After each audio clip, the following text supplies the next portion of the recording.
Ladies and gentlemen, my name is Scott Mack, and I am the proud owner of this place they call Pro Wrestling Reality. Now, I know all of you out there miss your boy. It's been about a good couple weeks. I had to do some extra negotiations to get us back on the air. We'll talk about my legal issues in a minute. It's not important. We're back. We're live. It's 2025. And what that means out there for all of you in the PWR universe is you have a fresh slate. And it also means for most, I said most now, most of the PWR roster as well is going into this 2025 with a fresh slate. If you were a bad boy last year, you could be a good boy this year. If you weren't shit last year, you could be somebody this year. That's how it goes. That's how it is when there's a new year. It's a new day in PWR. But before we get on with the action, because everybody's tuned in now to see exactly what went down in Paris, France, Para de la Fence. I don't even know if I said this shit right. I should have picked up a French accent. I was out there for the past 3 weeks. But I was too busy with my never mind. Ladies and gentlemen, I have two of the most highly decorated PWR superstars ready to join me here live on the cast of Your Opinion Doesn't Matter. It's going to be a star-studded show. It is going to be crazy. We're going to have announcements. We're going to have a lot going on. But let's bring on these two gentlemen. They're patiently waiting in the back. He is usually my right-hand man. He's always standing next to me right here on this platform live. He is a big-time decorated superstar in PWR, class of 2024 Hall of Fame inductee, and he's a former PWR Tag Team Champion. Most recently, we're going to talk about that in a second. He's a little touchy right now. T Money, ladies and gentlemen. What's up, Postman? Going on, Scott? I Yeah, lost man. it. I try to keep it positive, but you know. Why you tell me about that night air in Paris, man? I stayed out a little bit too long. Oh, you caught that norovirus, huh? That Little nora. something, little something up in this area here, up in there. Yeah, rumors have it that you were at the nightclub with a girl named Nora, and now you have the norovirus. We'll talk more about your illness in a minute, T. Before we do anything else, let's bring on the other cast member, I should say, the other panelist today. For Your Opinion Doesn't Matter. And he's already told me, T, that your opinion isn't going to matter for the next hour. So this is going to be it's just going to be must see TV. Ladies and gentlemen, he is currently ranked in the top 10. Also a former champion in PWR, looking to have a big year in 2025. Ladies and gentlemen, let's bring him on. Beast Mode, Aaron King. Beast, thanks for joining us. How you doing, It is dog? about time you had me on this show, Scotty. It is Damn about it, you time. couldn't just say thanks for having me, huh? So we started Listen, off humble. listen. First, hey, you know what? New year, fresh slate. Me and you haven't always seen eye to eye. Happy New Year, Scotty. How you doing? Thank you. Thank you. Now you can say Happy New Year to our other panel member, your best friend, T Buddy, the postman. Sleep money. What's good? Hey, What Hey up there, T, Chet? Oh, my bad. I are we forgot. gonna get your attention today, postman? We know there's a lot going on, but we oh, would it's like playing my turn. It's my turn on Words of Friends. My bad. Oh, hey, Beast. I mean, listen. I'm just glad you're awake. did you guys there's a rumor that you guys exchanged gifts of the PWR Secret Santa. Beast, what did you get T Buddy this year for Christmas? Um. Well, I mean, what do you get for a man who just lost everything? Um, let's see. So, I wanted it to be thoughtful. I wanted it to be from the heart. Right. Um, you know, and from a deep place of great emotion. You know. So, I mean, this is a man I've known for many, many years. Despite what we've been through, this is a man I've known for many years. So, you know, I went ahead and I sent him a gift that really, says something. You want to tell him, or should I? No, I want to hear this. Oh, um, I sent him a really big box, right? Okay. And inside the box, it was pretty heavy. Um, Was it a tag team partner? Oh no. I mean, you know, he lost that already. But you know, I waited. You know, I made sure it was really heavy because I wanted it, you know, to hold an emotional weight to him. So, you know, he got once he got it inside and opened it up, he found a bunch of fucking 20-pound weights and a picture of me like this. T Buddy, look, they say it's not nice to kick a man when he's down, but you've kicked people down all of 2024. So you got to say, you got to agree. It's only justified that now that we kick you while you down extra hard. It's all good. I'll tell you about the gift that I gave him. I gave him his best friend, a mirror. Ooh, started off early. Interesting. Before we get into the action, guys, I know you guys are really going to take this thing to another level very soon. It's time for us to go through the announcements. It's that time of the show where we announce important things that are going on, things to mention, things to be aware of for the PWR universe. But before we do that, I think it's justified for me to put my spliff out for 1 minute or so. It's announcements.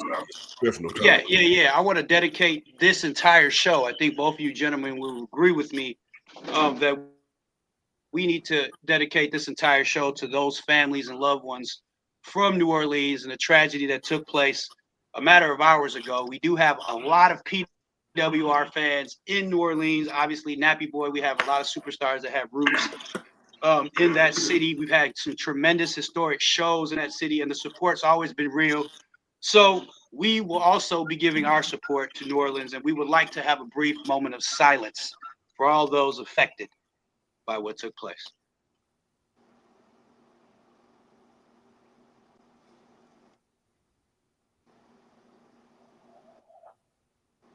Now, it is important that during a time of grieving that we also entertain. That's what keeps people on their feet. That's what keeps people motivated, especially the PWR fans. So we wanted to put on an extra special performance, and we are gonna dedicate the next show, which will be in Wembley Stadium, to the victims, and we will be sending all the proceeds to the victims of this tragedy that took place on January 1st, New Orleans. We all know the story and the details. It's tough, but to shed a positive light on something, Nappy Boy, he's he talks about 10 toes down. He's down there with his people. He's giving out, Blue Cross. I mean, excuse me. I'm losing my mind here, but he's down there with FEMA and he's doing a lot. He's representing PWR, but he's really representing his roots and his culture and his hometown. It goes beyond wrestling, and we just hope that we can give you an hour of entertainment here. I would hope that T Money and Beast Mode agrees with me on that. Absolutely. Most definitely. That hit hard. All right, guys. Huge big announcements. Here's one of them. We are currently wrapping up things in France and packing up our production team and making our way to Wembley. That's right. One of the biggest stadiums overseas that can hold a capacity crowd that only a PWR roster could entertain. Our next event will not only be in Wembley, it will not only be a big show, but it's going to be one of the biggest shows. I'm going to remove you guys for 1 second and let's talk about it. Riot Rumble. It's one of the biggest events that PWR throws down week in and week out. There you see some of the biggest names in PWR who will be there live. Every PWR superstar, except 2, will be in the Riot Rumble.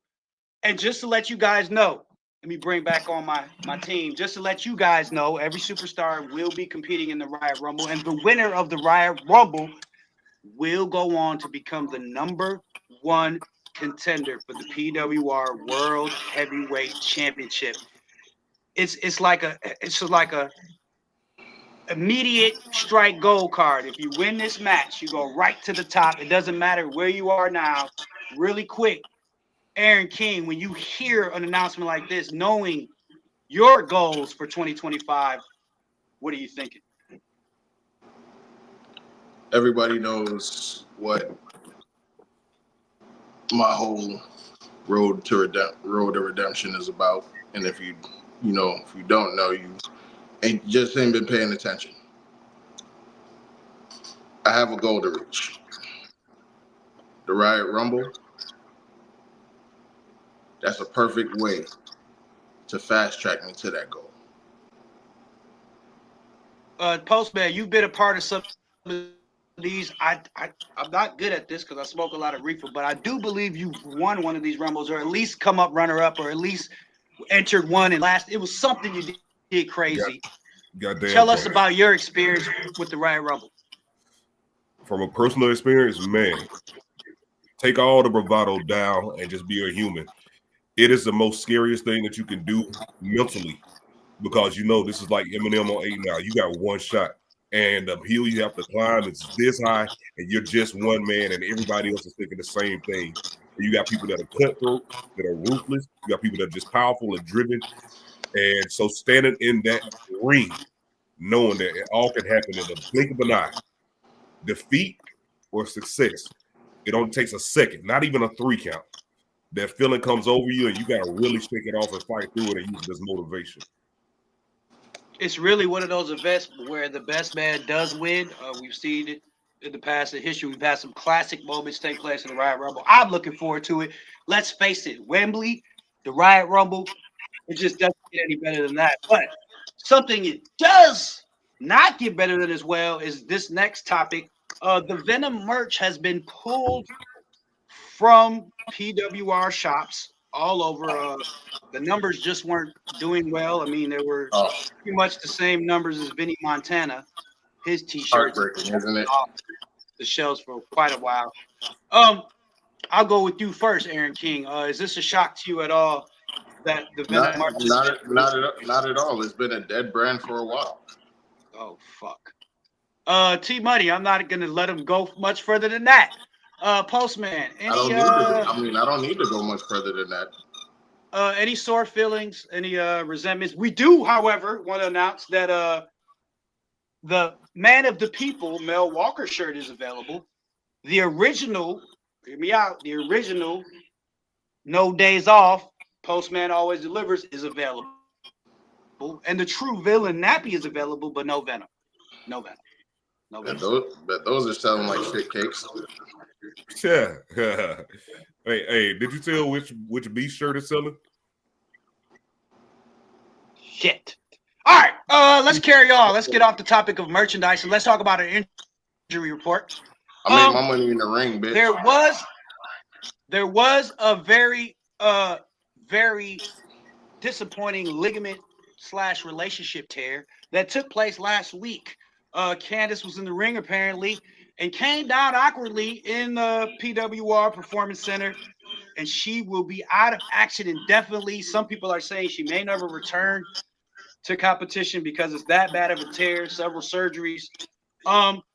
There's also rumors going around that the relationship is severed. I'm not here to get to that. I'm just disappointed that we're not going to get our PWR wedding after all, because of course Aaron King and the Queen are already married. We can't do that again. Are you guys both playing the flute, the strings, or what are we doing? Oh no, his is a little bit too big. He's playing a violin. I'm playing the world's smallest violin. So neither of you care about the severe injury to the relationship and the partnership. I won't say I don't care about the physical injury. I hope she recovers well and gets back on her feet. But as far as the emotional relationship, I could really give a fuck. I mean, shit, mine played out in front of everybody. So fuck, I got you. Certain times he's no, he's on the road now. Early, I just gotta pull him out. He'll be back. I'm just saying. What'd you say, T? What'd you say, T? After all the things that I've seen come out of that camp, I don't trust nothing. It could be a big swerve. I don't even.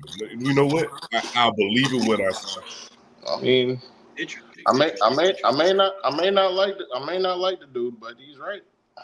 I mean, you got the one Last coming but up. not least, Yeah, one of the biggest announcements maybe in recent history, because of the totality and the massive combustion of egos. I'm talking like BBG right now, ain't I? I was concerned. Because of the cynical nature and the diabolical force behind the matchup of Joe Mega and the Equalizer. These two do not like. Well, it's worse than you guys. You guys at least could come on here together and do a program. These two guys, they just really hate each other. And some great mind in professional wrestling, I don't know who, decided that we would need a special guest referee to actually officiate these two properly. So therefore, we have a special guest referee for the matchup between Joe Mega and JTO, and that matchup is coming up later. I won't give any hints, I won't give any clues, and we won't take any guesses now, but stay tuned, fans, if you're watching, because all I'll say is this: they're not a current PWR roster member. I will say that. So that adds a little bit more intrigue, a little bit more fuel to the fire. But let's get the fire started, shall we? Because match number one featured two guys that were trying to start a fire with the new year. Of course, TC Adams, the Redeemer, clashing for the first time ever with BBG. Now, I was listening to a BBG promotional video earlier. My old lady said, "Did he just say BBC? What the hell is you watching?" So, BBG, if you're out there listening, man, we got to talk about the you got to put extra emphasis on that G, bro. Say the G. Exactly. You got to. All right.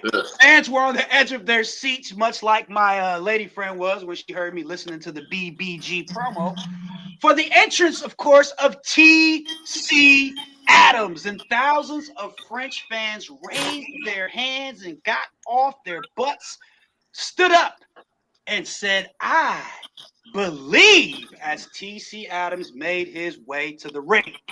Then, however, the music of Black Rock let everyone in the arena know that BBG was on his way to the ring, and the massive man with an even higher IQ made his way to the ring. I'm telling you, if I ever have like a trivial thing, I'm not going to y'all. I'm going to BBG. That's just the way it goes. All right, this match was a physical one that BBG had control of early on.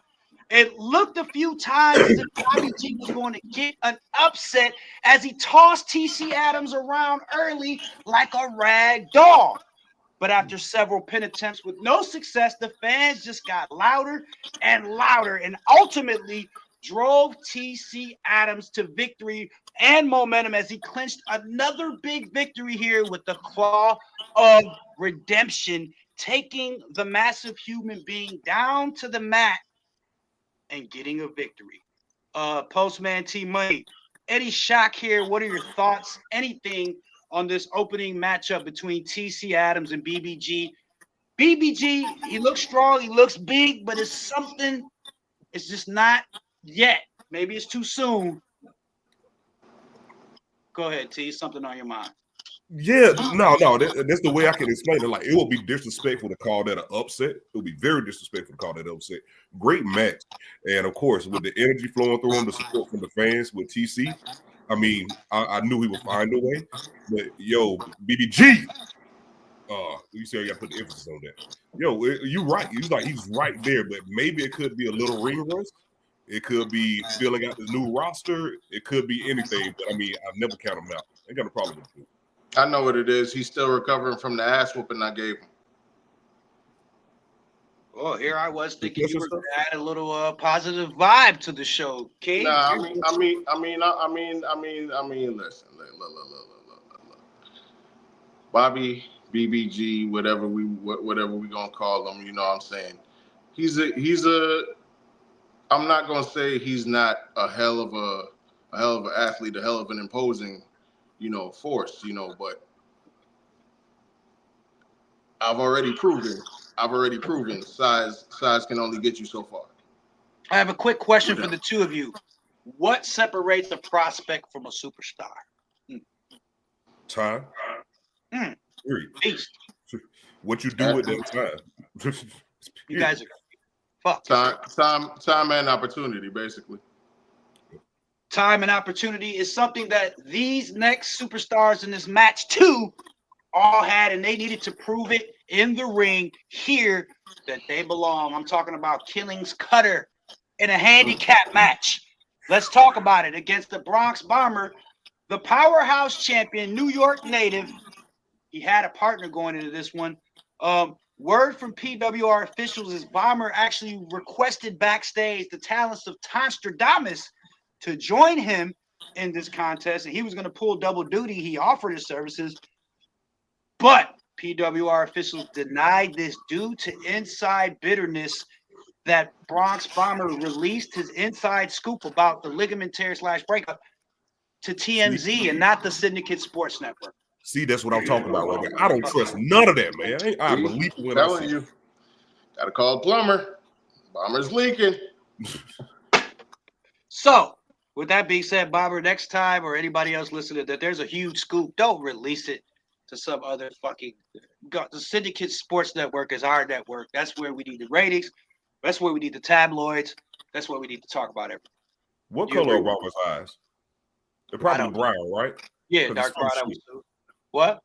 Because he's full of shit. You wrong. You are. Oh, wow. All right. So either way, the powerhouse champion was making his way to the ring all alone for this tag team matchup because Killings and Cutter waited in the ring very patiently, and the fans gave Bomber a mixed reaction as the powerhouse champion made his way down. It was Alan Cutter first who mixed it up with Bomber as this match got on. And Bomber held his own, nailing Cutter with some heavy chops early on that sent him tagging Bubba quickly. Bubba Killings came in and got a bit of the same medicine, I would say, except from the back. Pause. Hold up. Wait a minute. Whoa. Super kicks to the back of his head. Okay. Super kicks to the back of the head. Bronx was truly at this point showing the heart of a lion until Bronx was showing the heart of a lion until he got tripped up by Alan Cutter as he was bouncing off of the ropes. Bubba then went ultra aggressive, drilling the Bronx Bomber with some knees to the face before tagging in Alan Cutter again. And the two went on a nasty double team streak and drilled Bomber with the double choke slam. Bubba called for the Killings Cutter, and the duo decimated the Bronx Bomber, who had the odds stacked against him in this one. The tag team got the victory as Bubba Killings went to grab the Powerhouse Championship. Seems he wants to get a close look at that thing for himself. I'm calling pause on this whole thing. I'm calling pause on this whole description. Just pick him up. Pick him up, Alan. Yo, decimated him. They drilled him. They double teamed. They tag teamed on. Good job.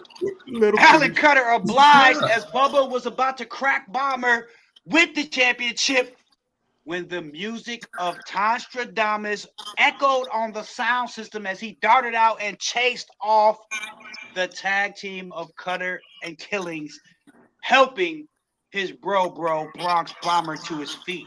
My first question to you, T, is what does it feel like to have somebody help you up? All right. Hold on. B segment truce. Facts. Yeah. All right. First of all, you ain't finna fly by all of that like you ain't just say. Exactly. Oh my God. What? You got medicine from behind and then drilled. And you got drilled. You got tag teamed. You got taken from.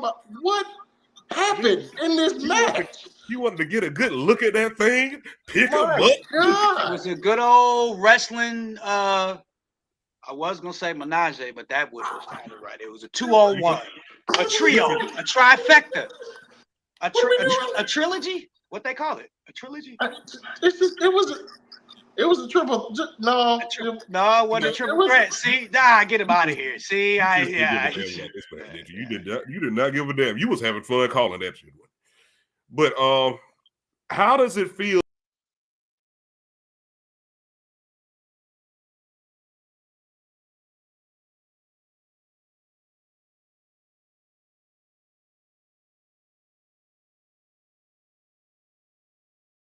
What would you do? You if I see said- Big Aaron King. You see him right there. Listen, you could be in the ring with your wife at the same time with everything on the line. Are you going to throw her over too? Absolutely. Don't answer that. Don't Yes. answer that. I thought I did. Oh, Oh. my bad. Oh. Oh.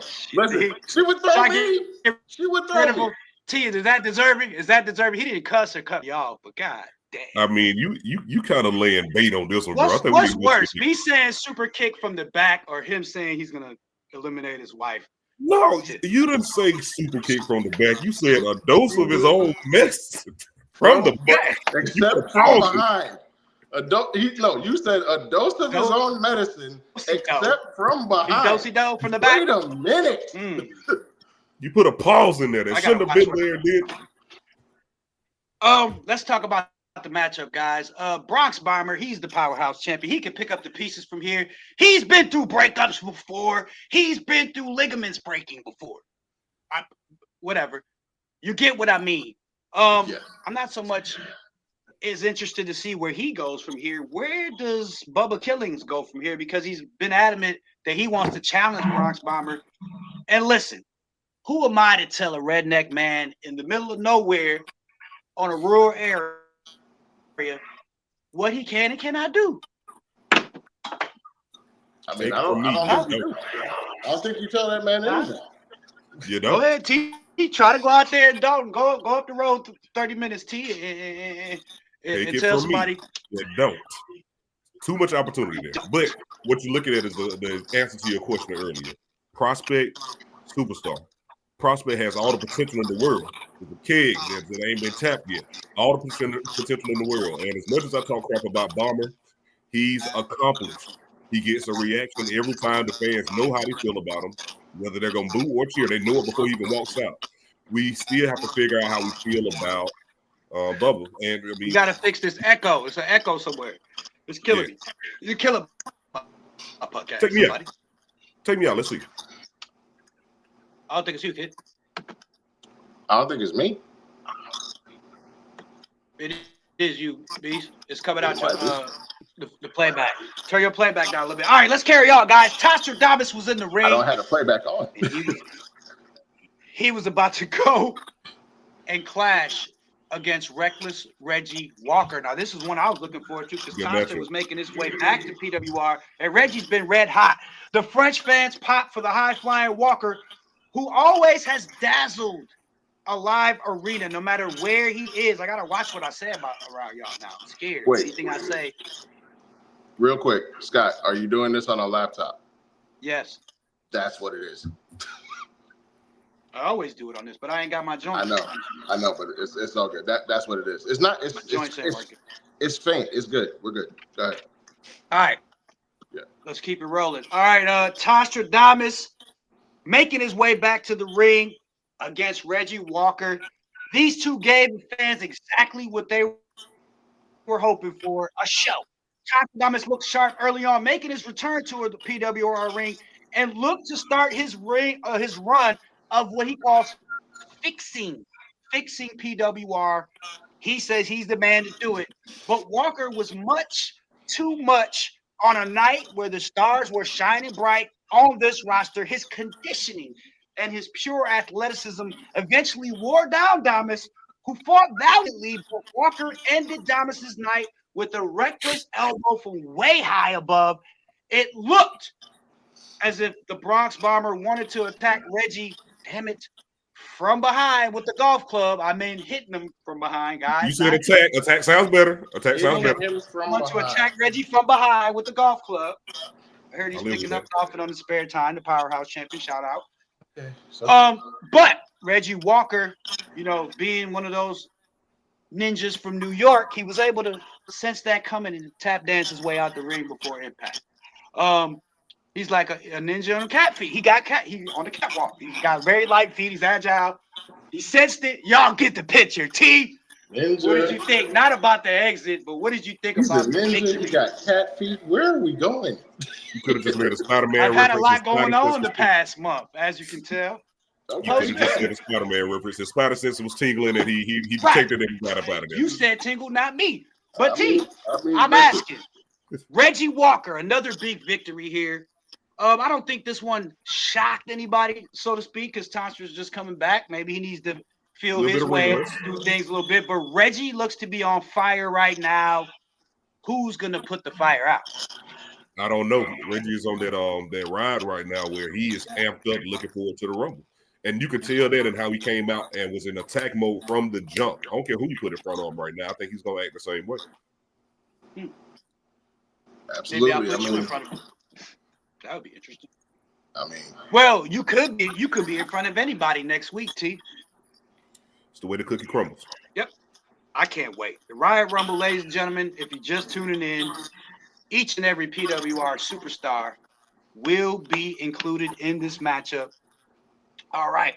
Our next one coming up is another big one. A lot of implications. Nappy Boy. Don't say anything, T.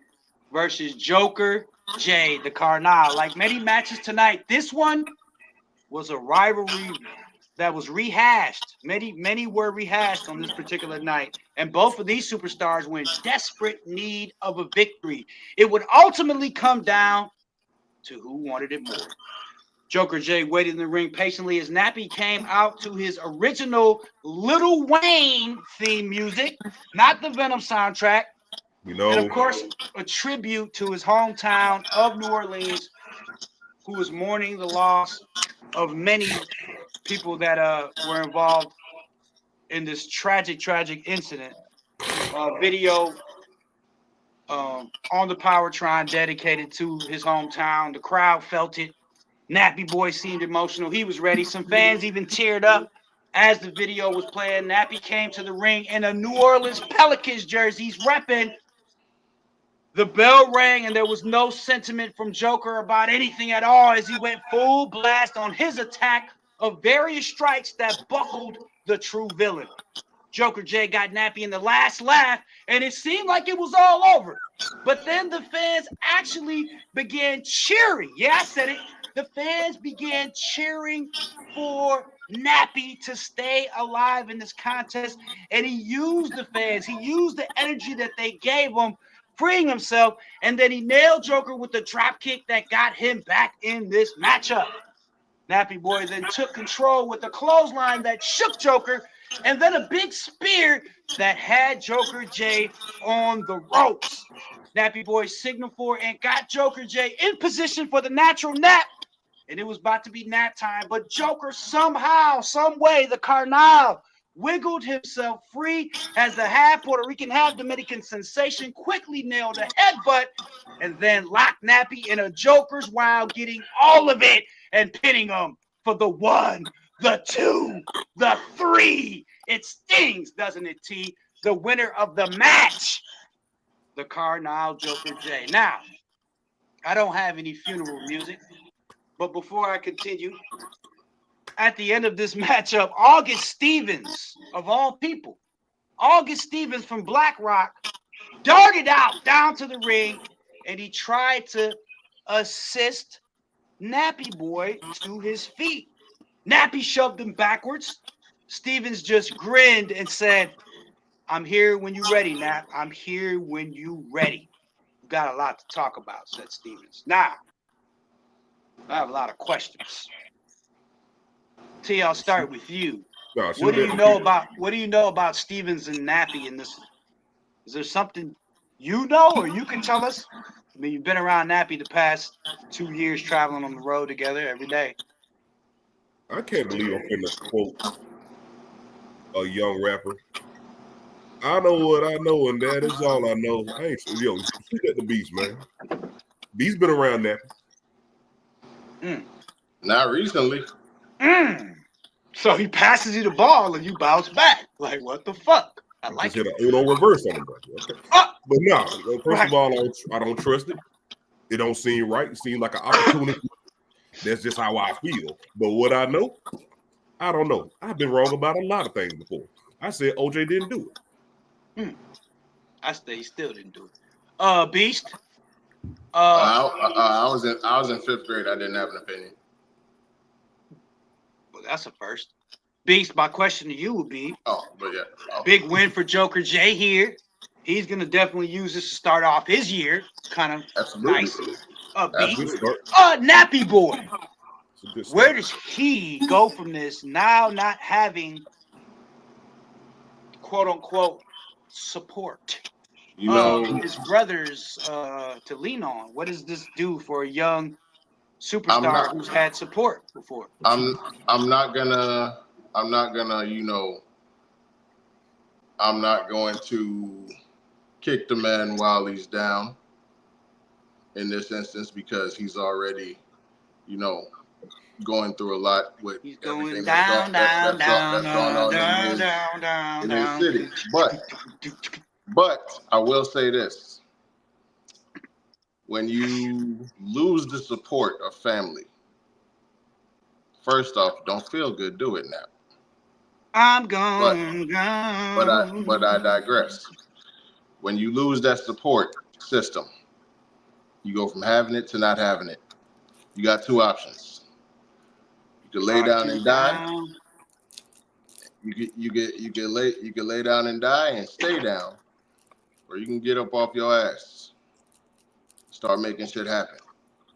Well, speaking of people trying to make things happen at PWR, August Stevens was already ringside, so he said, fuck it, I'm here, bring on my opponent. And that opponent was none other than Chris Lassiter. This was our next matchup coming down the pipeline. Damn it, I said it, pause. No, that's actually okay. Don't overthink it. That one's okay. That one's all That's right. okay. Because y'all got me on edge now. Okay. Stevens was waiting in the ring for his opponent, who got a nice little ovation from the fans as Chris Lassiter took his time getting to the ring. The referee signaled for the bell, and these two went after one another. They promised they would on social media, and they put on the show. Stevens showed some different moves that I've yet to see here since he's been in PWR. Some unique moves that he seemed to bring out for the fans here in France. He backflipped into a stunner, almost taking Lassiter's neck from his body on one move. However, after several big moves and pin attempts, he just couldn't quite finish off Lassiter. Chris at one point began trading shots back and forth with Stevens before driving a big knee to the gut of August Stevens and then dropping him with a pledge week neck breaker. Care to share where he might have got that from, T? He signaled the blue in the face curb stop when August Stevens got out of the ring quickly. Wow. Smart. However, Lassiter was right on time with the forearm to the back of Stevens outside of the ring and tossed him back inside. Chris then went up for the curb stop again, but missed this time, and Steven executed a perfect takedown. He then concealed himself from the referee and reached in his right sock as he seemed to be holding some sort of long, sharp object in his hand. Boy, oh boy, Blackrock. He swung at the face of Lassiter, connecting as Lassiter fell hard to the mat, knocking out. Stevens quickly hid the object and went for the top turnbuckle as he skied off for a 3% splash as the referee was in position for the 1, the 2, the 3, the winner of the match in a big one. August Stevens of Black Rock. All right. Now, Lassiter's he's been through everything here in PWR. We know he's going to pick his britches up after this one and keep it moving. What happens now with August Stevens? He's beaten a few big names here. He's beaten a former Powerhouse champion. He's beaten a current world champion. At what point do we see him take the next step? Now, T, I see your reaction. You're saying, hey, he cheated. He didn't get the way. How many wins has, I'm not going to say their name because their T-shirts ain't for sale no more, but how many times do you have to do what you got to do to get a win here in PWR? Any issue with the win, the way he went about business? It was a terminology that you used was the reason why I reacted like that. But no, you know what? I can't sit here in front. And he's trying to be on the rise, so you got to do what you got to do. It's just that the match was so damn good up until you. And you kind of ruined the pureness of the match. I get it, but that was one of those where it's like, yo, let's see who really is that dude in this match. He pulled the August Stevens. You just cheated us. He pulled in August Stevens. Yeah. Yeah. He August the day. Ruin, come along and ruin a perfectly good thing. You pulled an August Stevens. I mean, that's one of the ones where if you keep it clean, win or lose, you look good. But now I will say this: my opinion is between this thing with Nappy brewing and the momentum shift here, big win here for August, beating a formidable superstar here in PWR. I want to see if this kid really could get it to the next level. There's, as they say, I'm not a big, hip hop guru like you, T. I can't quote songs, but you know what I mean. There's different levels to this, and I want to see what's the next level for Black Rock and August Stevens. I mean, I'm not gonna be a hater because I know what it's like to get it out the mud. I hope Crack Rock, BBC, and August Neeson get it out and you get it out the mud. Liam Neeson. And August Neeson? Nah, never mind. Let's go on to the next match. Something I think you'll have more focus on, or you may not. This match features our panel member, the Postman T Money, and things are going to get very interesting because he's about to. Well, he clashed already. It already happened in the ring with the lovely wife of my other panel member, Beast Mode Aaron King. I just want to talk a little bit backstage stuff with King because we don't always get the inside scoop. He's here, so I might as well ask. Aaron, was this one of those situations where you and your wife did like you have done before and separate as you get to the arena, or were you guys together backstage for a majority of the show? I mean, the agreement that we have is, we keep home, we keep business. We have, we got each other's back from a distance, but yeah, man, shit. I mean, you saw the videos. I left her alone. I said, as soon as we got to the building, I said, you go do your thing. You go get in your mental state, and I'm gonna go do the same for mine. Okay, but you all right, man? You look a little honestly, I didn't even have to tell her that shit. Like, she didn't even look at me. She just started walking toward the damn locker room. She was focused on this one. I don't know what you did. Okay, I don't know what you did, but she was focused. Who, me or him? Or anyway, the man. You ever had Halloween? You ever get the mini milk duds and you get one of the DeFore milk duds? That's kind of like what T looks. Him downstairs. He looks like a sad milk dud. That's what I'm the one that's supposed to fall off in the factory. You all right, T? Hey, let's get into the matchup. Let's get into it, fans. They waiting. We know about the history that these two superstars have had with one another. From love to hate. This had to end tonight in France, and fans had paid good money to see it. So, hey, we had to give it to him. T Money made his way to the ring, much like the true villain did, back to his old roots, coming out to the ring with Outkast in the system. Damn, it's been some years, T, but he came out to Atlanta's own, banging on the system, as it seems like you finally given up on the Venom train as well. Thank God. T was good at keeping his emotions, however, intact and outside of wrestling, but it was hard not to see the look of expression on his face as he made his way to the ring, the same one he's making now. The fans went, it's like he's doing it for me, God. He's doing it for me. The fans went from a mixed reaction for the Postman to an enormous, and I mean an enormous pop as the queen of PWR was making her way down to the ring. Listen, you talk about elegance. You talk about just an aura. And of all places, Paris, France, we were here live to witness it. The queen. The queen was here as cameras were flashing. It was an incredible scene as fans loved every minute of it. They adored her. Now, when the referee signaled for the bell, there was a brief silence in the air as the queen made her way to the center of the ring and the Postman walked up. The queen held her right hand out and said, "Shake my hand, T. When this is over, we good.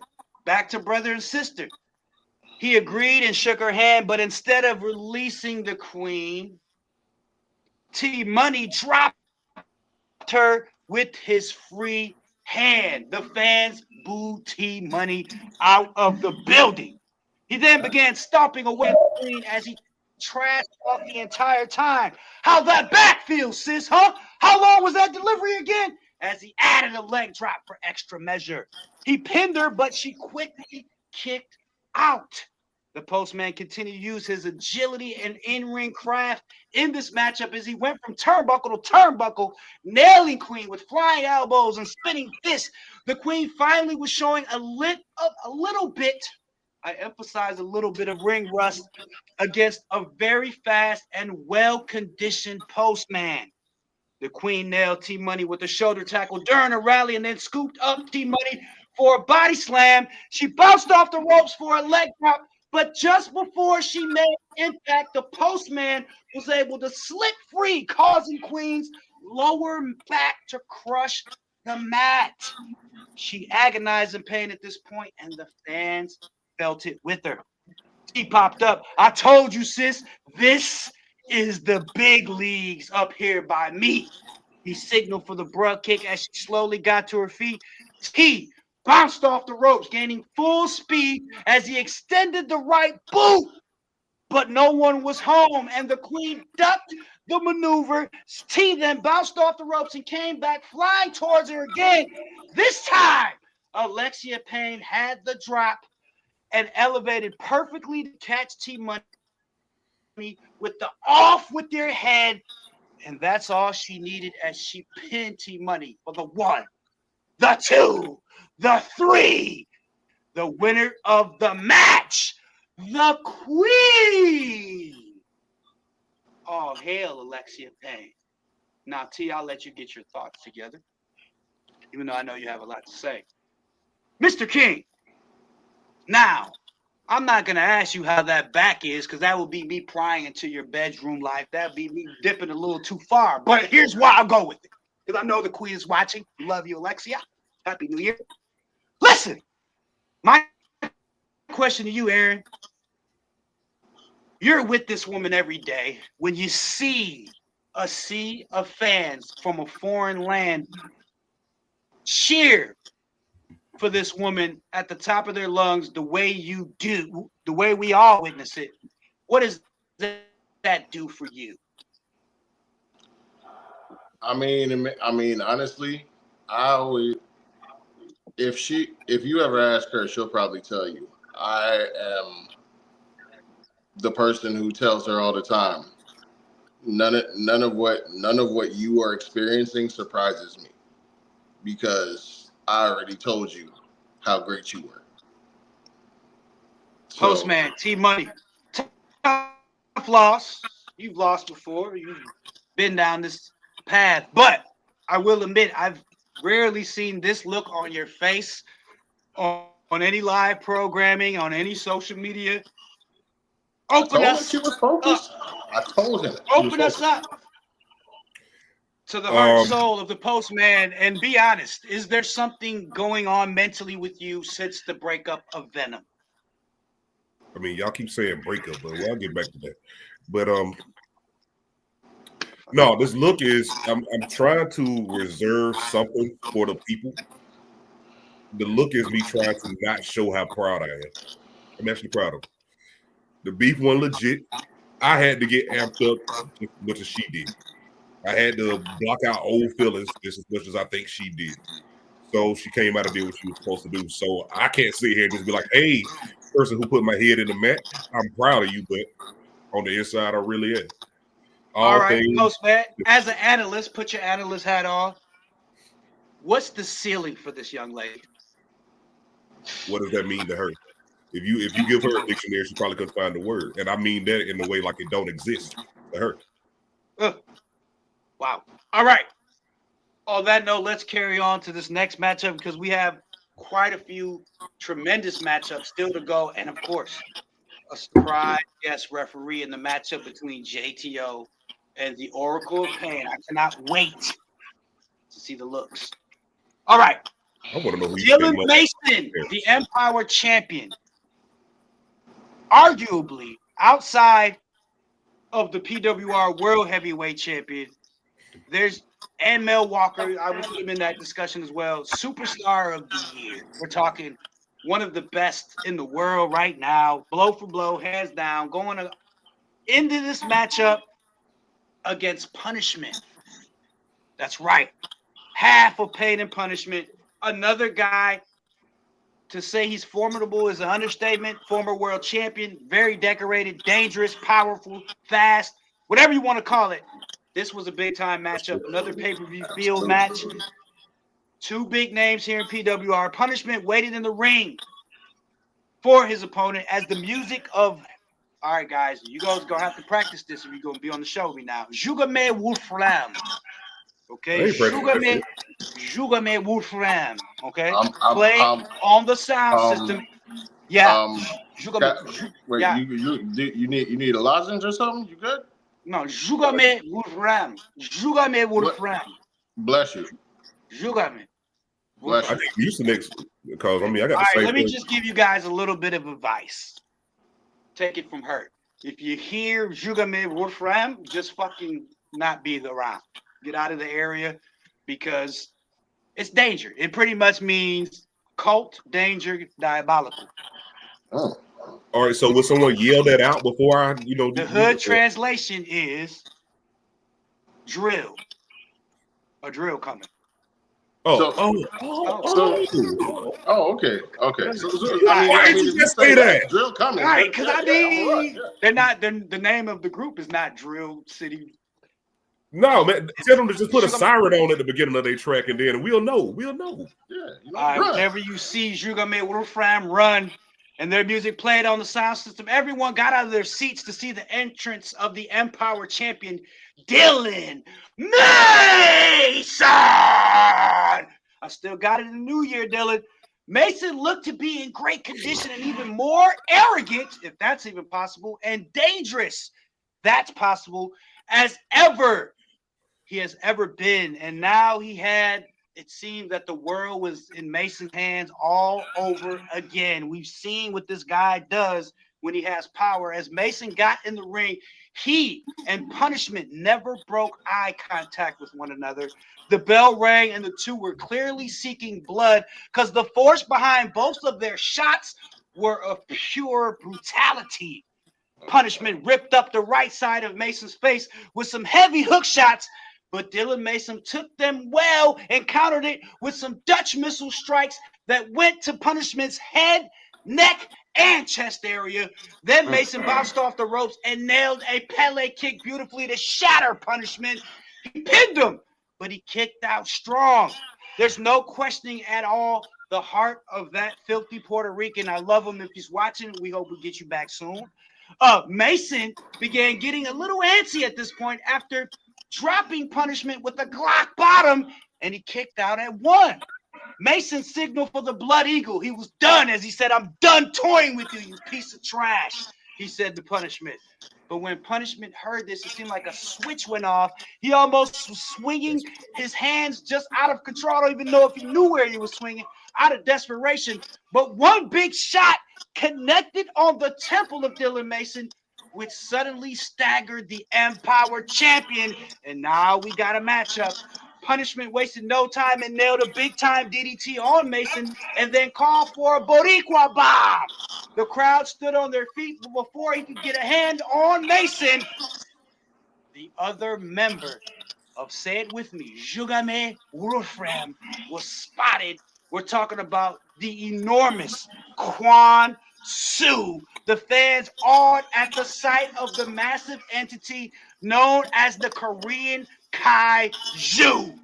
The cameras panned to the locker rooms of the Oracle of Pain, Joe Mega, as he was trying to get out. But his locker room was barricaded with a bunch of production equipment that apparently was set up by either Quan Su or Dylan Mason. I don't know what the hell's going on anymore with Jugame Wolfram. Punishment looked at Quan Su and didn't hesitate as he left the ring just off pure instinct and started darting towards Quan Su. Kwanzaa at the same start started jogging in the direction as him and Hector clashed, and the crowd gasped as the body of Hector was ripped in half. Dylan Mason quickly went to the outside, almost dragging and picking up the lifeless body of Punishment, throwing him under the bottom rope as he signaled for the Blood Eagle. Boom! Sorry for the noise, ladies and gentlemen, but I had to emphasize the impact. 1, 2, 3. The winner of the match, Julame Wolfram, Dylan Mesa. By the way, I ordered my Julame Wolfram shirt. If you're out there listening, don't mess with Sugar Ray Wolf, man. Sugar Ray Robinson and them. What an idiot, said Mason as he laughed at the camera. Mason seemed to enjoy every bit of this. He held his Empower Championship up high until the music of the one and only. I'm going to just do the first line of the song and see if y'all know it. You don't own me. Oh, shit. Oh, shit. You don't own me. And the crowd did what I'm doing now, God damn it.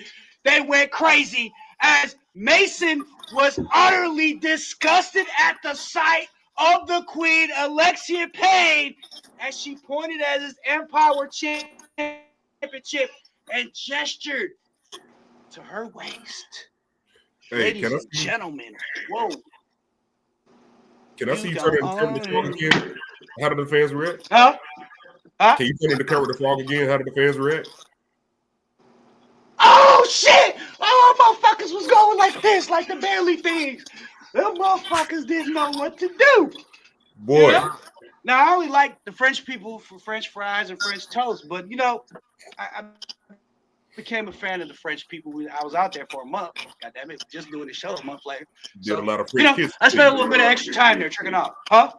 Did a lot of French kisses, didn't you? Yeah. I need to get thoughts of all of this. Let's unwrap it like a Christmas gift. Nobody got me nothing for Christmas, by the way. You usually get a candle and pajamas with some sides. Nothing this year. Let's talk wrestling.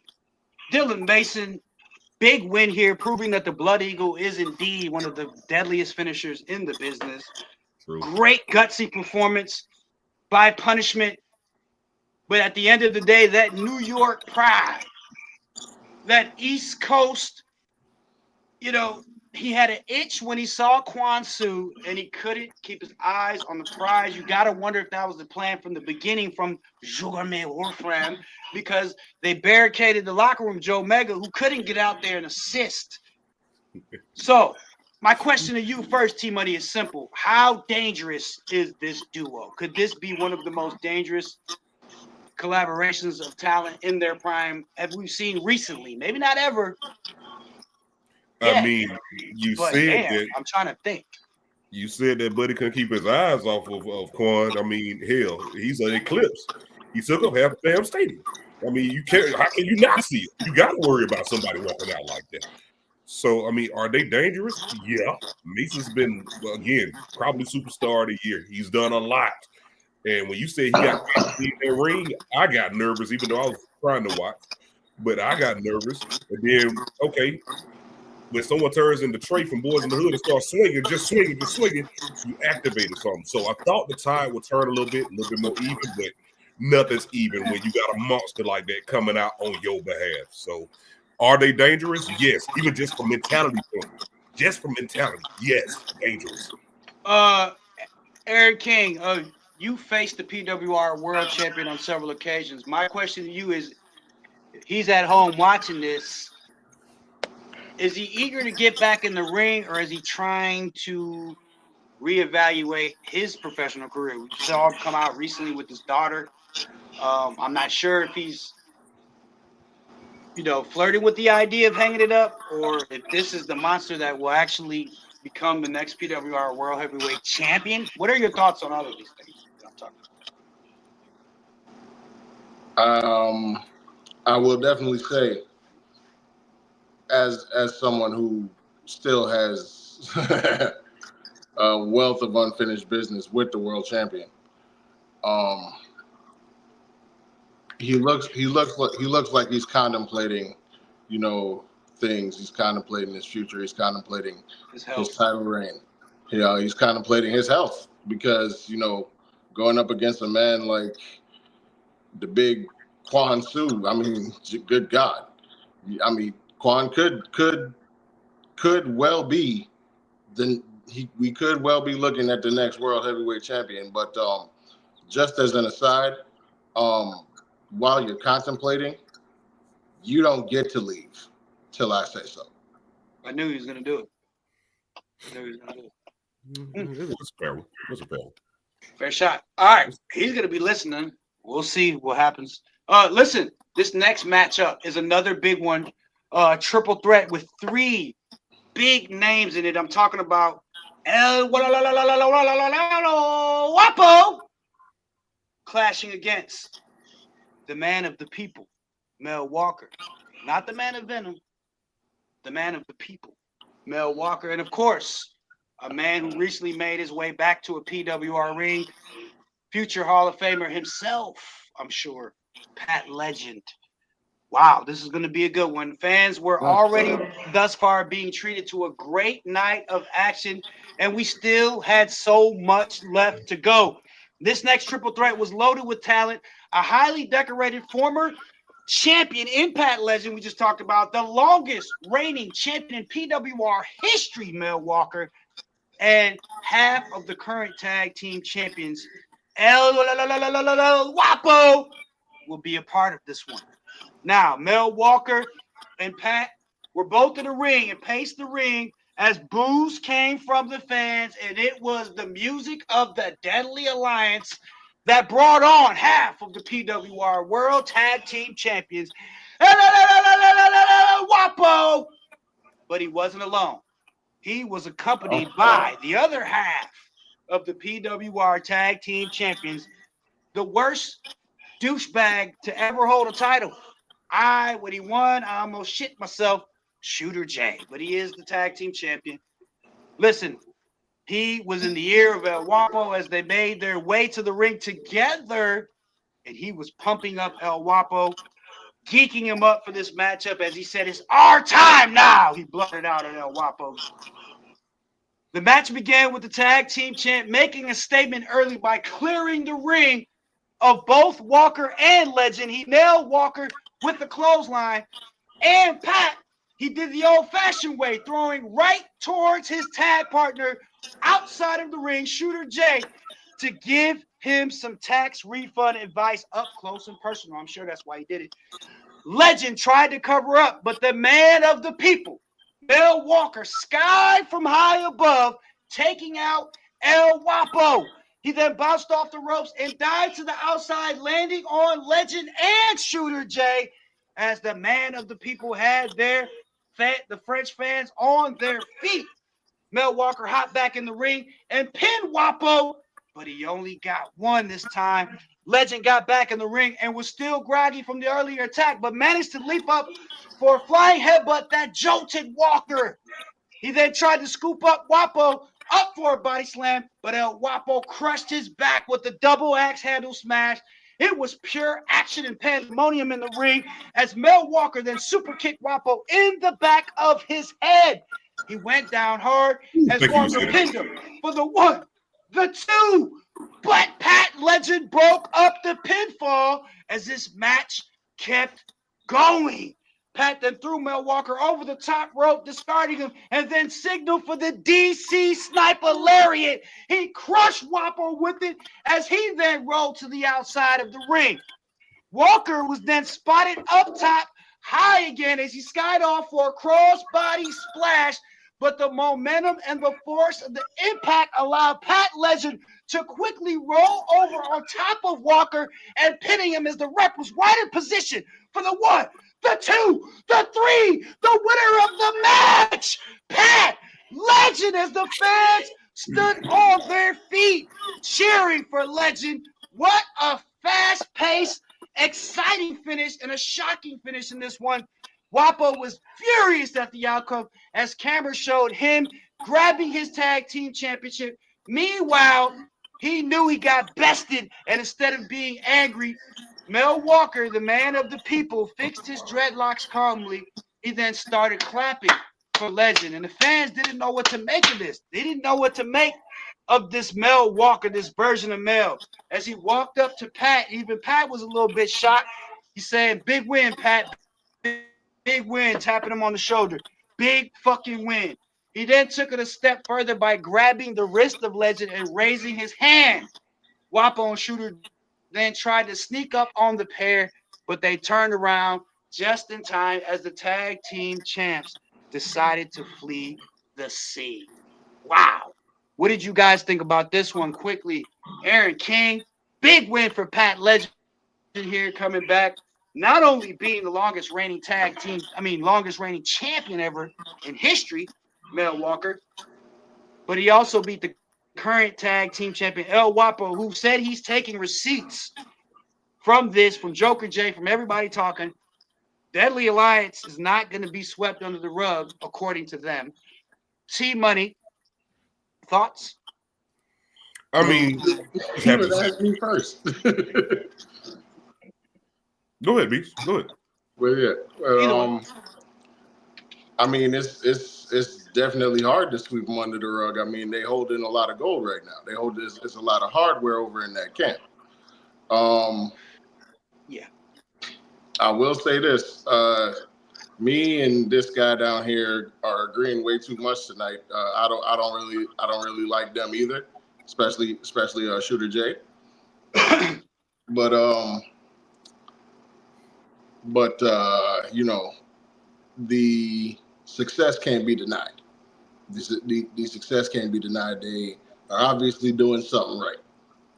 They've apparently found that formula to success. As far as Mel, I mean, it's almost as if it's hard to find your footing after you lose your support system.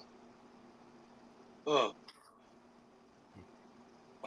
that's right. T Buddy, my question to you, first of all, big win for Pat Legend. Where do you see him going from here with this victory? And Pat is another one that you can never count out. I mean, he's a constant professional. He goes after what he wants. I mean, we got history there too. So, I mean, I won't say it again. It'd be disrespect to call it a surprise or, a shock that he won. It's just the fashion that he did it in. Great match. And what I'm looking at with Deadly Alliance is y'all are better together. Can't get it done by yourself. Thoughts on this new leaf that your buddy's turning over? Have you spoke to Mel? That's the question everybody wants to know. And ain't we down to the main event? You say what? Ain't we down to the main event? Nah, I asked if you've spoken to Walker, the man of the people. Huh? We're not there yet. Some people like cucumbers better pickles. What? All right, see, when people play stupid, this is what I do. You're not stupid, but I'm about to hype this match up.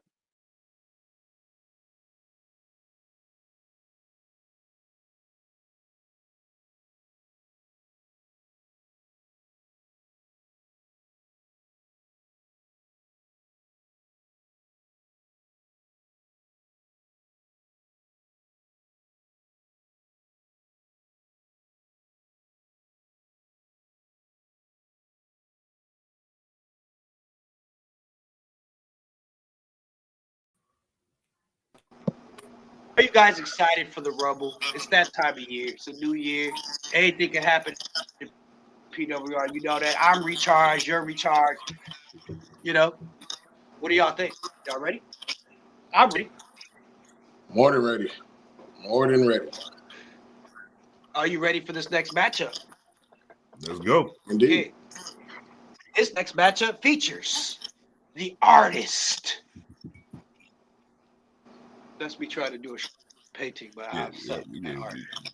Known as Motherfucker, going against my panel member tonight, the only beast that matters, and I gave him that name for a reason because it's true. Aaron King on a tear here lately.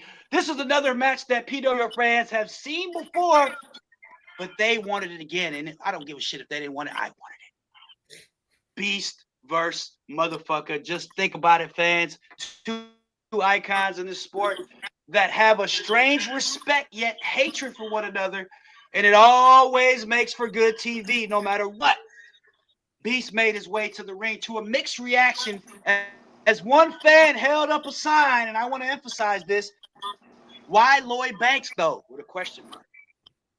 Beast waited as the music of motherfucker played, and I'll stop there because I'm going to let you respond. Because respond to that fan. It was in a very thick Sharpie. It was in a very thick Sharpie, white cardboard, very simple sign. It said, why Lloyd Banks, THO, question mark. And now, King, we hear from you. Why Lloyd Banks, though? No. I'm going to have a t-shirt soon. You have the pencil neck pussy, I'm going to have why Lloyd Banks, though. Why not Lloyd Banks? Why not the best member of G Unit? Why not the POK? Why not? See, when people say silly shit and Tony Yayo is still alive and 50 Cent and Game, goddammit, Cassidy, I don't even know if he part of it, but he from New York. He better than Lloyd Banks. Cassidy, I think. Yo, you fabulous. I'm gonna keep going. Timberland? Nah, that's too much. No, I went too far. I went too far. I went too far with Timberland. No, you had to bring me back. First off, Cassidy's from Philly. First off, Cassidy's from Philly. Secondly, Lloyd Banks has never. Hold up. Secondly, Lloyd Banks has never appeared on a worst rappers of all times list. Tony Yayo has. Okay, why do we have a guy here who has a Lloyd Banks sports card? I feel like he has a card at home that's signed or something from a concert. I'm gonna leave him alone.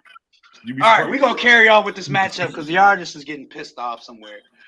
Of course, as Beast waited in the ring, the music of motherfucker play, he put fashion gurus to shame this time with a custom Vera Wang robe, all white with blood diamond clusters, not just regular diamond.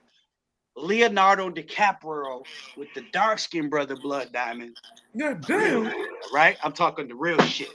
Even the even the official who makes good money around here, he held the robe and took a close look at it. We wanted to pop off a few of them as he headed it over to the announcer's table, but fucker was watching him closely. They're talking about $50,000 at least that he spent just on the road. Can you imagine what he spends on his draws, pause, that rhymes, bars? Finally, the match began, and Beast came out using his size and power advantage early on in this matchup. A pile driver almost left a divot in the ring apron as motherfucker was badly hurt on this move. Beast wanted to end it early and signal for the only tip that matters. But as he started running towards motherfucker, he countered it with a spinning heel kick that caught the grill of Beast. I'm gonna have Queen feeding your ass through a straw, said fucker, as he dragged Beast to the center of the ring and set up on the turnbuckle. He then backflipped perfectly, landing on Beast as the referee counted 1, 2, but Beast kicked out. Fucker picked up Beast and bounced off the ropes. But as he rushed with his head down, Beast popped him up in the air for a big-time power bomb. The impact was real as he pinned fucker for the 1, the 2, but he kicked out of it as fans started chanting PWR over and over again. The chants of the best company in the world were heard from the fans. These two definitely represent the future core of this brand, and the fans knew it. Motherfucker gained an advantage moments later as he nailed a spear right into the midsection of Beast. He signaled for a kiss the rings as he bounced off the ropes. He swung but missed as Beast took off from the opposite ropes and came flying off with a nasty slingshot, taking fucker down. He took him down hard and got the fans going as he pointed to the tip of his finger. I don't know. Whoever writes this stuff, you're fired. Not the knee. He pointed to the tip of his finger, ladies and gentlemen. Apparently, he said, kiss the tip.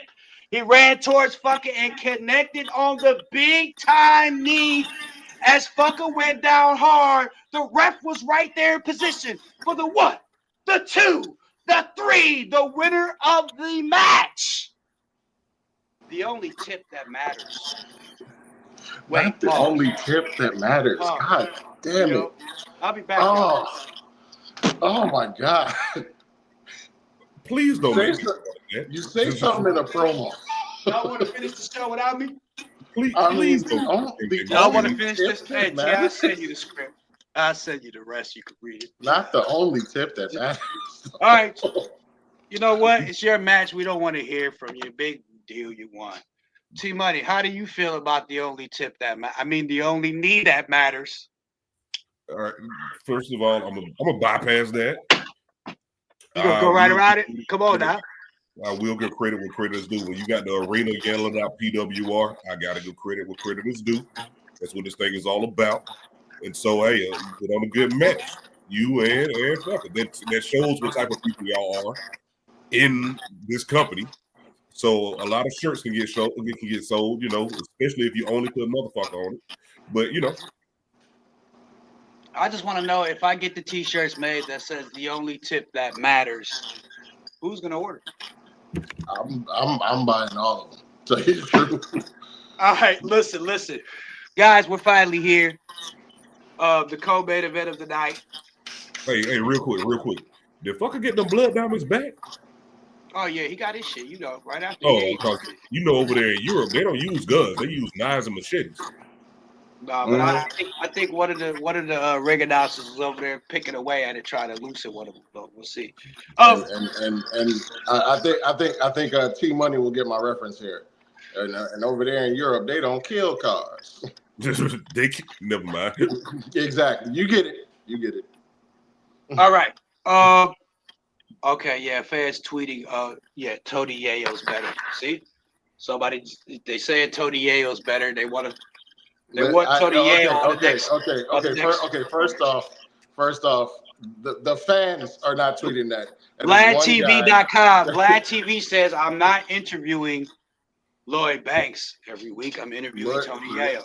And Vlad said it.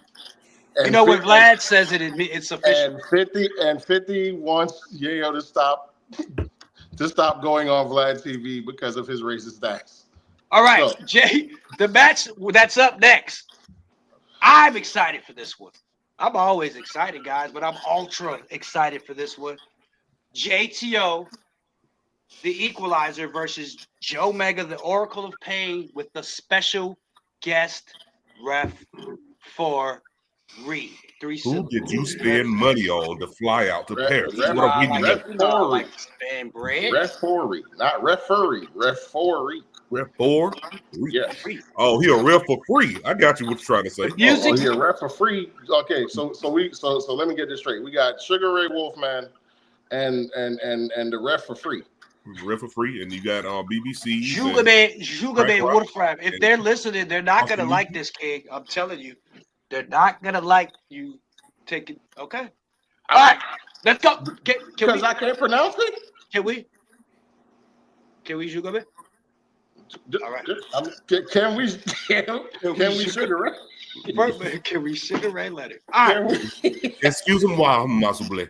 Big match, guys. The music of JTO played on the sound system, and he came out to a mixed reaction of boos and cheers. JTO wore a shirt that said, "I'm here." He waited in the ring looking very absent of the situation, like he didn't care at all. Huh? I'm just saying. I think we know he's here. We see you, so of course you're here. I think we know. See you seeing me. See you see me. See you seeing me. See you. I guess. Okay. I'm gonna do the obligatory Michael Cole 2K line. He's just reminding everyone that he's here. He's here. I mean, yeah, right. The music hit and everything. So he waited in the ring looking very absent of the situation, like he really wanted to be there, but not really. The music of the Oracle played, and Joe Mega came out to a mixed reaction as well. This is interesting. The fans don't want to give it one way or the other. They don't want to commit. I like it.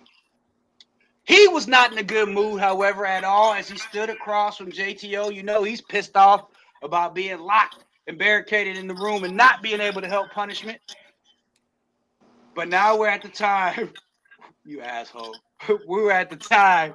Come on, you're making me break now. I'm trying to focus on your ass over there. You seen that dog on the shooter game in the Nintendo 64? Hey, well, who is it gonna be? Who is it gonna be, guys? Who? Say who? Ooh. Are you ready to find out? I've been waiting for an hour. And then we heard on the Powertron in a very familiar voice the words, "Let the girls play too." The crowd was very making the same face you made until there was a loud, like a thunder pop, pah, like a clap, and the fans erupted at the sight. I can't believe it. I can't believe she's here in the building, ladies and gentlemen. She's back. She's here. It's Kalista. Kalista's here in France in a PWR arena. Dragon Queen is the special guest referee for this big time matchup against the Equalizer and Joe Mega. The look on both JTO and Joe Mega's face was both like King's was before he left, and like the Postman's is now. Look, it could have been a meme. The reaction of the fans, they couldn't believe that of all people, that the Dragon Queen made her way back to PWR. The arena was almost shaking. Dragon Queen stopped mid-ramp and held her hand up as if she was looking up to the highest of high raptors, and the fans were going back shit crazy. Dragon Queen was in PWR in France, and then Dragon Queen got the microphone as she tried quieting the fans. Whew. Let me calm down a little bit. She said, look, Mega. Look, Jay, I respect both of you. No offense at all. But I know two of you have some of the biggest egos in the business. But when Matt called me and said, hey, what you got going this week? I got a ticket to Paris for you, man. I said yes without him finishing his sentence. You see, I've always loved PWR, said Dragon Queen. There's no doubt to that. Is Matt cheap at times? Yes. I should have took that part out. But when it comes to sports entertainment, and when it comes to the best fans in the flipping world, I mean PWR is top notch, right? And the fans obviously erupted. Dragon Queen was going crazy with her mic skill. So when he said, I need you to stand between two mental and physical giants inside of that ring, I took it as a challenge, said Dragon Queen. So here I am. I'm calling it right down the middle, and I'm going to be fair. But the minute, and I mean the minute one of you disrespect me, she just dropped the mic, started walking towards the ring. Nothing else was left to be said. The fans were absolutely going crazy. Dragon Queen was everywhere online. It was trending on every social media platform. Dragon Queen in PWR. She looked good and she meant all business as she signaled for the bell to ring. Woo! JTO and Mega went right after one another, trading blows and kicking, scratching and clawing one another. It was a brutal fight from the beginning. She tried to get between the two, but they wouldn't let go or stop punching and clawing at one another. They kept tussling. We're not listening to her, and she was literally in between both giants, even taking some blows herself, trying to break up the two. At one point, Kalista fell down as the fans gasped. Both Joe Mega and JTO stopped in their tracks as they both saw Kalista down on the ring mat. And they looked at Dragon Queen, who slowly was getting back to her feet. Without any delay, she sprayed a purple mist from her mouth into Joe Mega's face. JTO couldn't believe it, but then he got the green now later mist. He was gone. Both superstars were laid out on the ground, grabbing at their eyes that were burning. She signaled for the bell and she said, DQ Dragon Queen, she yelled. She ran to the outside where she grabbed the steel chair and gave both Joe Mega and JTO knocks on the head as she yelled, "I'm bad, bitches!" Oh, shit! Oh, shit!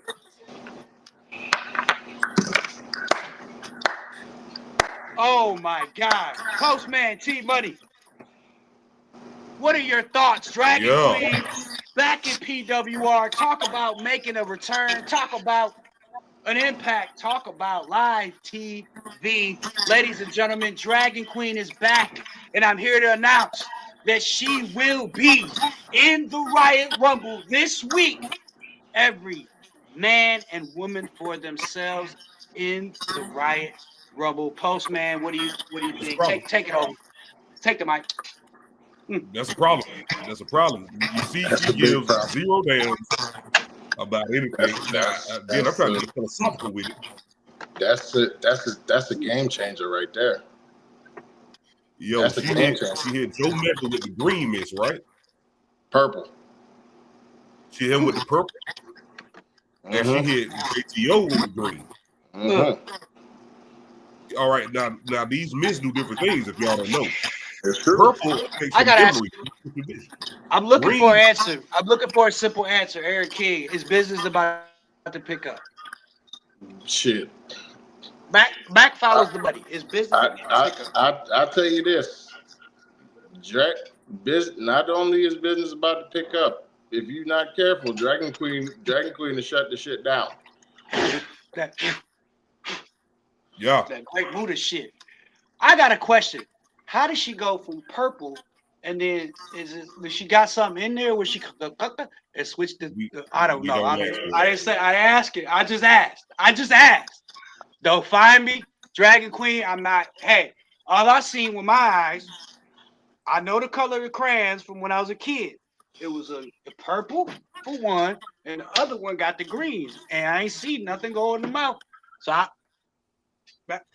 I'm just saying, we got Dragon Queen, we got Sugar Ray Wolfman running around, we got Jugame. I mean, they might beat that into you, King. I got a feeling it's gonna be another King beatdown. Not like Martin Luther King. This is gonna be a whole nother 2025. It's gonna be live on PWR, ladies and gentlemen. You go see another King. I mean, listen, you already know. I got my missions ahead of me, but if anybody else come through, I'll handle it. Non-violent, son. Yeah, not non-violent, very violent. You want the violence? Quite violence. A lot of it. A lot. All violence. Get along. That's what we do here. Wow. We gave the French fans too much. Wow. Dragon Queen's back. Riot Rumble next week, Wembley. Every man for themselves. Wow. All right. You got man. This. I think the Equalizer said it interesting. I think what he said really just symbolizes what it is. All right. Yep, main event of the night, ladies and gentlemen. It's our title match. The Korean Kaiju Kwon Soo going for a title here against Toa, the Narcissist. The main event was here. We know when the music of the challenger and the member of this new cult, that I call it a cult. Fuck what y'all talking about. I'm American. Anything named Jugame Wolfram with the wolf and with an M, it's not good for us. It's not good. They drink blood. You gotta put that on there. They like blood. Mason's a part of it. He's been known to be a cannibal in the past. We don't know where this thing's gonna take us. FBI list, listen. FBI to watch this. Okay, the music. Help me pronounce it. Jugame Wolfram. Jugame Wolfram. I know I'm butchering it, and Mason's gonna. I don't want Mason. Thank you. Leave me alone, okay? I signed the check. Anyway, the music of the known cult. Okay. Jugame Wolfram. Kwon Soo came out to an enormous pop for this young rising superstar. It seemed the French fans love to tune in with their sadistic side. Apparently, they cheered for this guy. Right by his side was the M-Power champion, who calmly spoke to Quan Su the entire way down to the ring. The lights then went out, and the music of the Deadly Alliance played, and the fans booed as hard as they possibly could. As they should. El Guapo, Shooter J, the tag team champions, and the Power Surge champion, Toa the Narcissist, made their way slowly to the ring as a unit. You could see a mix of confidence and a bit of concern on the face of Toa, and why wouldn't it? The referee held the Power Surge Championship up high and then signaled for the bell to ring. Because that is Beast.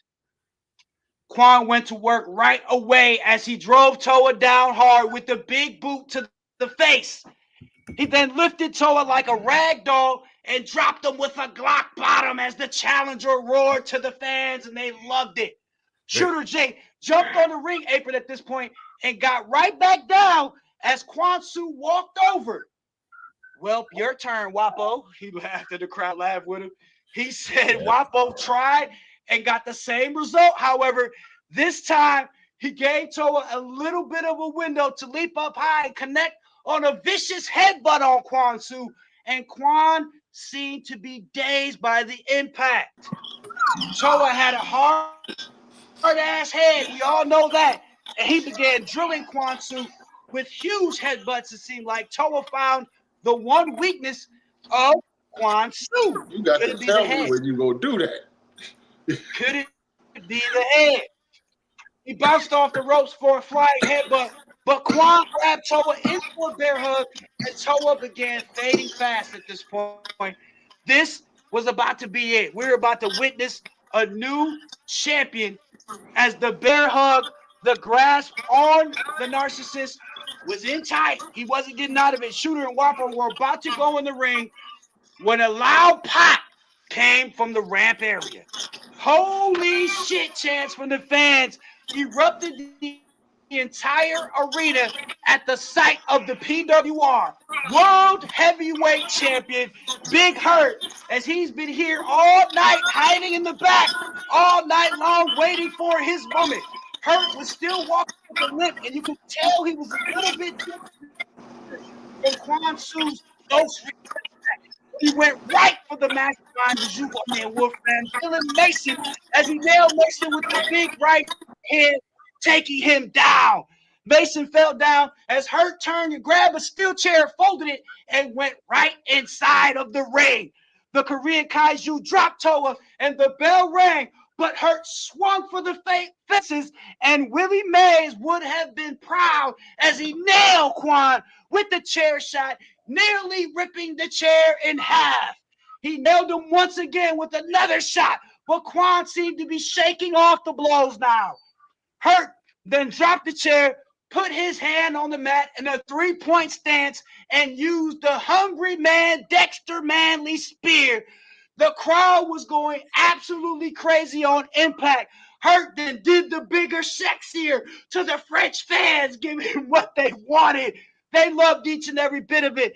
But that's when we all saw something we couldn't believe, because the fans' emotions switched from laughing to fear just like that, as Quan Su's back rose from the mat right after the Dexter Manley Hungry Man Spear. As Hurt was celebrating, Quan Su rose up and got on Hurt's ass. The fans couldn't believe it. Pause. Mason died towards Shooter and Wapo and took them both down with a big time splash, and the trio scuffled with each other. Hurt backpedaled at this point in true disbelief. He didn't know what he was going against. No one has rose from his spirit like that ever. Quan walked a little closer and closer to Big Hurt as he closed his eyes, threw a right hand, but Quan caught his hand, crushed it as he twisted it before bringing him in close for a Kaiju bomb, taking him down hard. Boom was the sound on impact.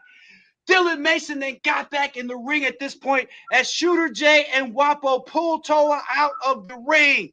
I missed it, Quan. I didn't see it, grinned Mason. I didn't see what you did. They missed it. They didn't see it. One more, please, said Dylan. Fuck. Evil. Quan Su grunted and lifted Big Hurt again for another Kaiju bomb. Boom! Mason was laughing hysterically as the Deadly Alliance at this point realized this wasn't any of their business at this point, and they went to the back. Even though Mason invited them in for a little afternoon party, evening party, some tea, whatever you want to call it. Then Mason, being a showman, he actually grabbed the almost broken steel chair that barely stood on its own and placed it right in front of Hurt's lifeless body and offered Quan a seat. Quan Su then obliged as he sat hovering over the champion with his dreads almost touching his face as we went off the air. Ladies and gentlemen, what an exciting main event matchup. Before we go, I need to hear your thoughts. Wow. Just one more time. How you pronounce it? They're watching, and like I said, it was Rodney. At first, it was I'm Rodney literally King. trying to make sure I get it right after Rodney King. Then it was Aaron King. Did you hear what I said? I said after that, I'm literally trying to make sure I get it right. How do you say it? Oh, so you scared? Never scared. But how do you say it? Jugame Wolfram. Wolfram. Jugame Wolfram. Jugame Wolfram. I'm gonna practice that because ooh, gee, I think it's right, but you gotta ask Mason if you listen. Yeah. Oh, Mason said come to their locker room, please, and they want to work with you on the dialect. Him and Quan, personal tutor, he said. Aaron King. I think I'm good on that. But I will say this: I have felt that Dexter Manley's spear. It is a devastating maneuver. Why did he grab the man's hand and do the Cheeto bag? I mean, dude, it was. Let's just say I haven't seen many people who could do what he did to Big Hurt. Probably ever. Right. Probably ever. I don't think I've ever seen that. Kaiju bombs. Did you see? Anyway. Listen, Hurt's banged up. I spoke to him on the phone. But no crap. But as we know, he's not gonna run from the fight. No, he's not. If I give him anything, I give him that. He asked for this matchup. It is happening. It is for the PWR World Heavyweight Championship. Coming up live from Wembley this week. The main event of the night. Of course, the PWR World Heavyweight Championship. Quan Su. Very rare that a guy gets back-to-back championship opportunities, but this is not just any guy. This is the Korean Kaiju. This is Jugame Wolfram. This is the Riot Rumble next week. And like I told you before, if you're just tuning in, each and every superstar in PWR, one ring. Wow. What number are you going to be, T? What number are you going to be, King? We'll find out soon. Whew. To say PWR ain't fucking hot. I mean, I know sometimes, Mac tricks off with a Paris hooker, but sometimes I fall in love with hookers for a month and I disappear. But I'm back and I'm fresh and we the best. He's T Money. He's Aaron King. Jugame Wolfram. We'll see you guys soon. Wow. Whoa, Nelly.